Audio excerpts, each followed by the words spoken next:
Hello friends, welcome to our channel. Friends, మనకి 10th class అర్హతతో ప్రభుత్వ సంస్థలో ఖాళీగా ఉన్న పర్మనెంట్ గ్రూప్ సి ఉద్యోగాలకి ఒక కొత్త నోటిఫికేషన్ అయితే రిలీజ్ అయింది. హాల్ టికెట్ వస్తే మీకు జాబ్ అనేది వచ్చేసినట్లే అనమాట. అంత మంచి ఛాన్స్ ఇది. ఇక్కడ గవర్నమెంట్ జాబ్ కొట్టడానికి చాలా తక్కువ కాంపిటీషన్ అనేది ఉంటుంది ఈ వేకెన్సీస్కి. అండ్ అప్లై చేయడానికి కూడా ఫీజు అయితే లేదనమాట. ఈ జాబ్స్కి సంబంధించి మేల్ అండ్ ఫిమేల్ ఇద్దరికి ఛాన్స్ ఉంది. 40,000 వరకు కూడా సాలరీస్ అయితే ఉన్నాయి. 29th డిసెంబర్ వరకు అప్లై అయితే చేసుకోవచ్చు. ఈ వీడియోలో మీకు ఏమేమి పోస్ట్ ఉన్నాయి, అసలు ఏ విధంగా అప్లై చేయాలి, సెలక్షన్ ప్రాసెస్ ఏంటి అన్నీ కూడా క్లియర్ కట్గా చెప్తాను. ప్రతి ఒక్కరు కూడా వీడియోని లైక్ చేసి ఒక సపోర్ట్ అనేది ఇవ్వండి. మీ నుంచి ఒకే ఒక లైక్ అయితే ఎక్స్పెక్ట్ చేస్తాను. ప్రతి ఒక్కరు లైక్ చేసి సపోర్ట్ చేయండి. మీ ఫ్రెండ్స్ కూడా ఒక వీడియోని అయితే షేర్ చేయండి. సబ్స్క్రైబ్ చేసుకుని బెల్ ఐకాన్ని యాక్టివేట్ చేసి పెట్టుకోండి. ఇంపార్టెంట్ అప్డేట్, ఎవరైతే గవర్నమెంట్ జాబ్స్కి సంబంధించి ఇంటి దగ్గర నుంచి ఆన్లైన్లో ప్రిపేర్ కావాలి అనుకుంటున్నారో మీకోసం మన ఛానల్కి సంబంధించి మేము ఆర్కే లాజిక్స్ తరపున మీకు ఆన్లైన్లో క్లాసెస్ అయితే ప్రొవైడ్ చేస్తాము. అన్ని రకాల కోర్సెస్కి సంబంధించి మీకు జస్ట్ 999 రూపీస్కి 1 year వ్యాలిడిటీ అయితే ప్రొవైడ్ చేస్తాము. మీరు ఏ కోర్స్ అనేది తీసుకోండి, మీకు ఇందులో 999 రూపీస్కి 1 year వరకు కూడా వ్యాలిడిటీ అనేది ఉంటుందన్నమాట. బ్యాంక్, రైల్వేస్, ఎస్ఎస్సి అన్ని రకాల కాంపిటేటివ్ ఎగ్జామ్స్కి సంబంధించి కోర్సెస్ అనేవి అవైలబుల్లో ఉన్నాయి. ప్రతి ఒక్కరు మన ఆర్కే లాజిక్స్ యాప్ అనేది డౌన్లోడ్ చేసుకొని, మీకు లింక్ అనేది డిస్క్రిప్షన్లో పిన్నెడ్ కామెంట్లో ఇచ్చాను. ఫ్రీ డెమో వీడియోస్ కూడా ఉన్నాయి యాప్లో. కంటెంట్ అనేది ఒకసారి చెక్ చేయండి, నచ్చితేనే కోర్స్ అనేది తీసుకొని ప్రిపేర్ అవ్వండి. జాబ్ నోటిఫికేషన్ ద్వారా భర్తీ చేసినటువంటి వేకెన్సీస్కి ఏ విధంగా అప్లై చేయాలి అంటే, మనకి నోటిఫికేషన్లోనే వీళ్ళు అప్లికేషన్ ఫార్మాట్ అనేది ఇచ్చారనమాట. సో అనెక్సర్ 1 అని చెప్పేసి కనిపిస్తుంది కదా, ఈ యొక్క అప్లికేషన్ పేజెస్ అనేవి మీరు ప్రింట్అవుట్ అయితే తీసుకోండి. ఎన్ని పేజెస్ ఉంది అంటే మనకి కేవలం ఓన్లీ సింగిల్ పేజీ అనేది ఉంది. సో ఈ అప్లికేషన్ ఫామ్లో మీరు జాగ్రత్తగా ఫస్ట్ ఇక్కడ మీరు ఏంటి అంటే, ఇక్కడ application for the post of అని చెప్పేసి ఇక్కడ ఫిల్ ఇన్ ద బ్లాంక్ అనేది కనిపిస్తుంది కదా, ఈ ప్లేస్లో ఏంటి అంటే మీరు ఏ పోస్ట్కి అప్లై చేస్తారో ఆ పోస్ట్ నేమ్ అనేది క్యాపిటల్ లెటర్లో అయితే రాయాలి. సో తర్వాత మీ నేమ్ అనేది కూడా క్యాపిటల్ లెటర్లో రాయాలి. తర్వాత మీరు ఏ పోస్ట్కి అప్లై చేస్తున్నారో ఆ పోస్ట్ నేమ్ మళ్ళీ రాయాలి. నెక్స్ట్ ఇక్కడ మీరు మీ యొక్క date of birth and age అనేది రాయాలి. Next father name, me address, permanent address, next correspondence address with pin code, next me qualification details. ఇక్కడ మీరు ఏం చేస్తారంటే ఫస్ట్ మీరు 10th క్లాస్, తర్వాత ఇంటర్ చదివితే ఇంటర్, ఆ విధంగా మీరు క్వాలిఫికేషన్ ఏ ఇయర్లో పాస్ అయ్యారో, దానికి సంబంధించి ఎన్ని పర్సెంటేజ్ ఆఫ్ మార్క్స్ వచ్చాయి, ఏ బోర్డులో కంప్లీట్ చేస్తారో ఆ విధంగా అన్ని డీటెయిల్స్ అనేవి ఇక్కడ అప్లికేషన్ ఫామ్లో అయితే రాసేసి ఫైనల్గా ఇక్కడ మీరు సిగ్నేచర్ అనేది పెట్టాలి. ఇక్కడ సిగ్నేచర్ పెట్టేసేసి ఈ బాక్స్లో ఏంటి అంటే లెఫ్ట్ థంబ్తోటి మీరు అక్కడ సంతకం అంటే మనకి లెఫ్ట్ థంబ్తోటి ఇంకుతోటి మీరు ఇక్కడ సైన్ అనేది పెట్టాలి. తర్వాత ప్లేస్ నేమ్, డేట్ అనేది రాసేస్తే మీ అప్లికేషన్ అనేది ఫిల్ చేయడం అయిపోతుంది. అప్లికేషన్ ఫామ్కి మీరు ఏమేమి డాక్యుమెంట్స్ని అటాచ్ చేయాలంటే ఇక్కడ క్లియర్గా ఇచ్చారు చూడండి.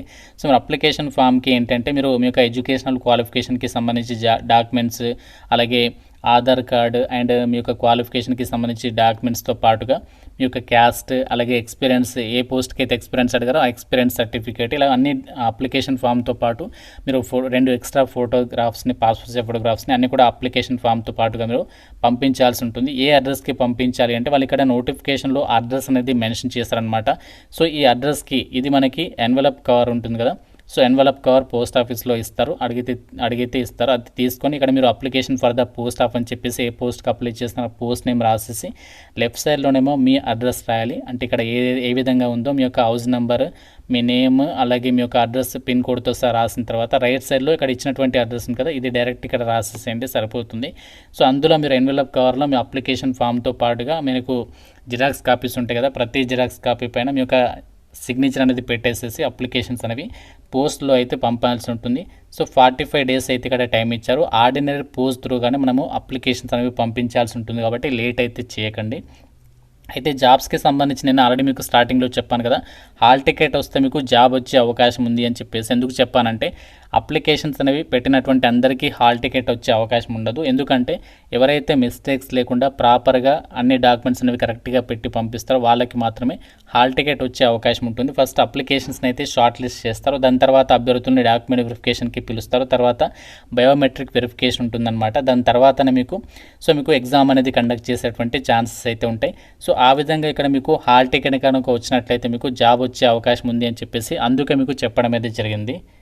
ఇండియన్ కోస్ట్ గార్డ్ డిపార్ట్మెంట్లో భర్తీ చేసినటువంటి వేకెన్సీస్కి సంబంధించి ఇక్కడ డీటెయిల్స్ కనుక గమనించినట్లయితే సో మనకి పోస్టుల వారిగా 1 by 1 ఆ డీటెయిల్స్ని చెప్తాను. మీరు వీడియోని కంప్లీట్గా చూస్తే అసలు ఏ పోస్ట్కి మీరు ఎవరు ఎలిజిబుల్ అనేది క్లియర్గా అర్థమవుతుంది. సో అన్నీ కూడా మనకి డైరెక్ట్ రిక్రూట్మెంట్ కిందనే భర్తీ చేస్తున్నామని చెప్పేసి ఇక్కడ క్లియర్గా మెన్షన్ చేస్తారు. ఫస్ట్ వేకెన్సీ ఏంటి అంటే స్టోర్ కీపర్ గ్రేడ్ 2 అన్నమాట.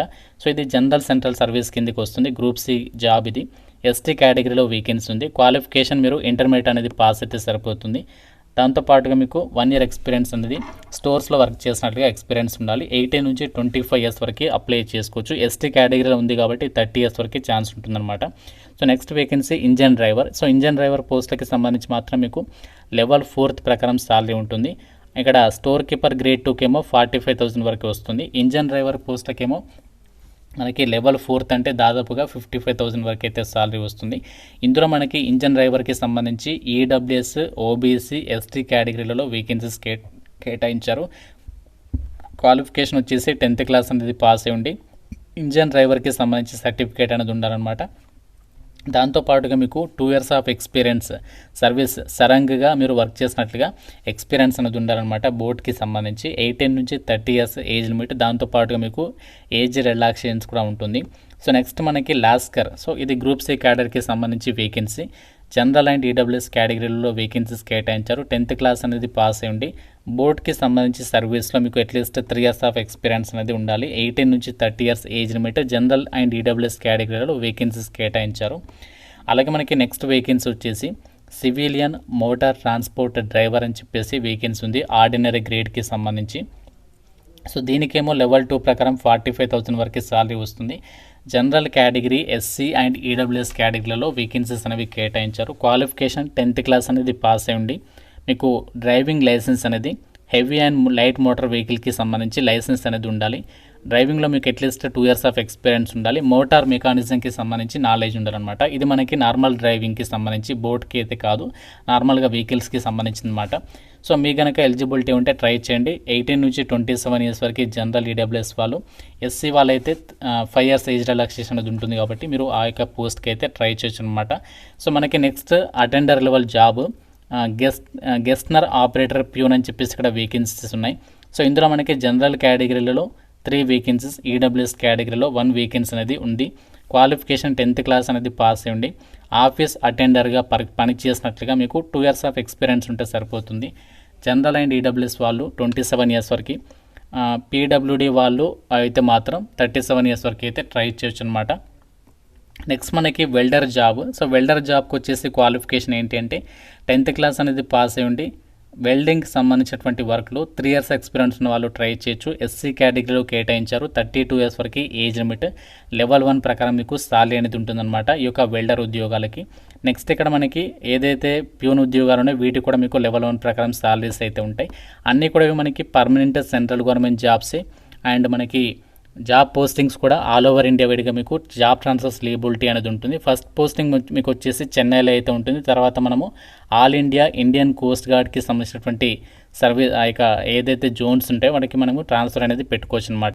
ఇండియన్ కోస్ట్ గార్డ్ డిపార్ట్మెంట్ నుంచి రిలీజ్ అయినటువంటి పర్మనెంట్ గ్రూప్ సి ఉద్యోగాలకి సంబంధించి జాబ్ డీటెయిల్స్, వీటికి సంబంధించి సెలక్షన్లో మీకు ఒకే ఒక ఎగ్జామ్ అనేది కండక్ట్ చేస్తారు. పోస్టులను బట్టి కూడా మీకు స్కిల్ టెస్ట్ కండక్ట్ చేసే అవకాశం అనేది ఉంటుంది. ఎగ్జామినేషన్లో మీకు general intelligence and reasoning, quant, English ఇదే టాపిక్స్ మీద మీకు క్వశ్చన్స్ అడిగేటువంటి అవకాశం అనేది ఉంటుంది. కాబట్టి సో ఇంట్రెస్ట్ ఉన్న ప్రతి ఒక్కరు కూడా డెఫినెట్గా అయితే ట్రై చేయండి. షార్ట్ లిస్ట్ అయితే మీకు మోస్ట్లీ 90% జాబ్ అనేది వచ్చినట్లే కాబట్టి సో ఇంట్రెస్ట్ ఉన్న వాళ్ళైతే ట్రై చేయండి. మీకు ఏదైనా డౌట్ ఉంటే కామెంట్లో అడగండి. ప్రతి ఒక్కరు కూడా లైక్ చేసి ఒక సపోర్ట్ అనేది ఇవ్వండి. మీ ఫ్రెండ్స్తో కూడా షేర్ చేయండి ఈ వీడియోని. ఛానల్ని సబ్స్క్రైబ్ చేసుకోండి. Thank you so much guys.